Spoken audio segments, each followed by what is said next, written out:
Highways are built to take you somewhere, linking cities, towns, and lives. But there's one stretch of asphalt deep in the middle of nowhere that's different. Locals call it Route 13, though it doesn't appear on any map. Some say it's cursed, others claim it doesn't exist at all. Yet those who've driven it, those who have survived, know it's real. It was supposed to be a simple road trip. I was driving across the country to start a new job, eager for a fresh start. My route took me through endless plains, the kind of scenery that feels the same for miles on end. I'd been on the road for hours when my GPS suddenly rerouted me. Shortcut detected. Estimated time saved, 30 minutes? The screen showed a thin, unmarked road splitting off from the main highway. I hesitated for a moment but shrugged. 30 minutes was 30 minutes. The turnoff was subtle, almost hidden. The asphalt looked older, cracked and faded. Still, it didn't seem unusual for a backroad. I turned onto it, the tires crunching over loose gravel. The first hour passed uneventfully, though I noticed the road didn't quite feel right. It wasn't just the condition of the pavement, it was the way it stretched endlessly, with no curves, no hills, and no signs of life. I checked the GPS again. My car icon moved, but the surrounding map had vanished, replaced by a blank gray expanse. I tapped the screen but it froze, then flickered. Recalculating? The voice was distorted, robotic, almost wrong. By the second hour, I began to feel uneasy. The landscape outside had changed subtly but unnervingly. What had once been plains and fields was now barren, the earth cracked and dry. There were no trees, no animals, just an expanse of lifeless dirt stretching to the horizon. And the highway kept going, perfectly straight, with no end in sight. I started to notice shapes in the distance. At first I thought they were rocks or maybe abandoned vehicles.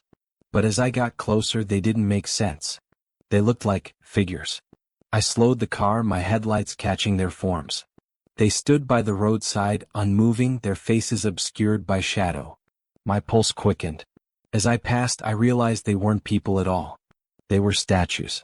The statues became more frequent, lining the road like silent sentinels. Each one was different.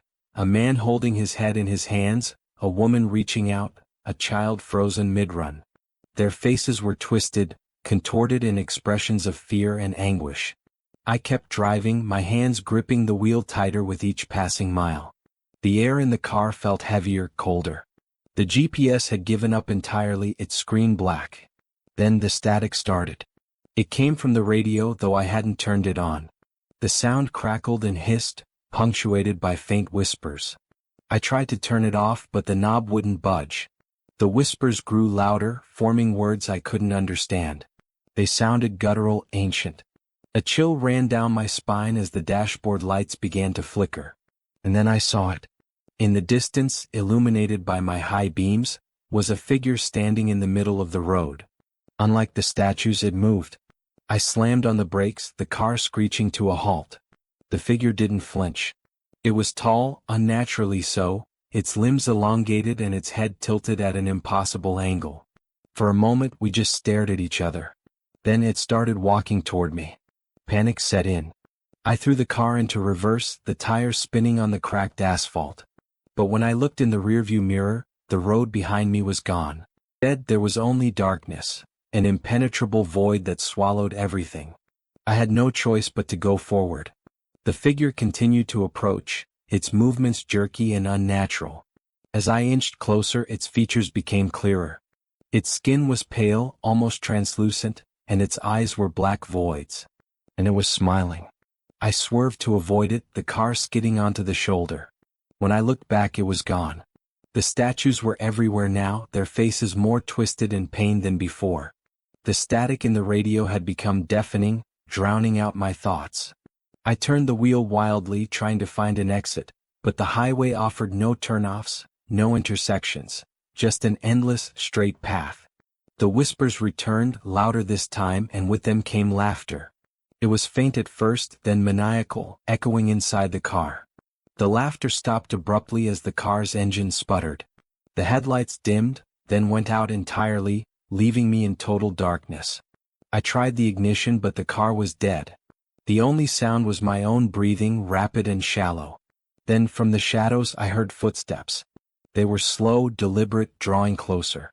I locked the doors, my fingers trembling, but I knew it wouldn't matter. The footsteps stopped just outside my window. For a moment there was silence. Then a soft tap on the glass. I couldn't bring myself to look. The tap came again, louder this time. Then a voice, a low, raspy whisper. "Why did you take this road?" I woke up hours later, slumped over the wheel. The car was parked at the edge of a familiar highway, the morning sun rising in the distance. Everything seemed normal. No statues, no figures, no whispers. But as I looked at the GPS, a chill ran through me. The screen displayed a single message. Route completed.